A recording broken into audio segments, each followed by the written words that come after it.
High, আজ আমি লাউ ঘন্ট বানিয়েছিলাম, খুব কমন খাবার। এর জন্য 1 কেজি লাউ আমি প্রথমে গ্রেটারে গ্রেট করে নিয়ে কড়াইতে কাঁচা বাদাম রোস্ট করে সেটাকে ডাস্ট করে নিয়েছিলাম।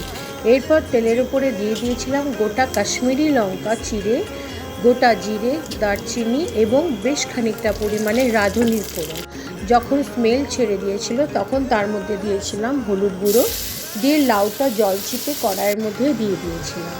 এইভাবে লাউ ঘন্ট আমি কখনো কোথাও দেখিও নি রাঁধতে বা খাইও নি, কখনো নিজে থেকেই করেছিলাম।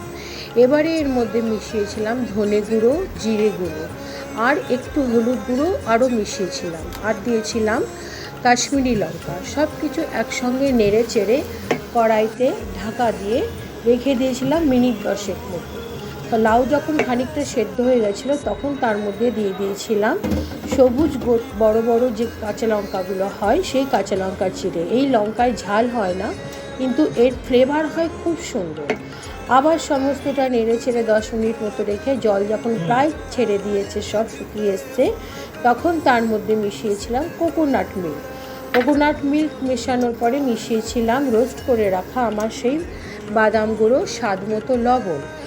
এই সমস্ত কিছুটা আবার দিয়ে মিশিয়ে নেড়ে চেড়ে নিয়ে বেশিক্ষণ আর করতে হয়নি, মিনিট 5 নাড়তেই লাউ ড্রাই হয়ে এসেছিলো।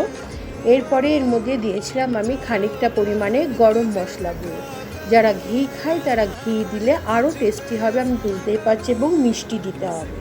আমি যেহেতু খাই না তাই এ দুটো দিইনি। ভীষণ ভালো স্বাদ হয়েছিল।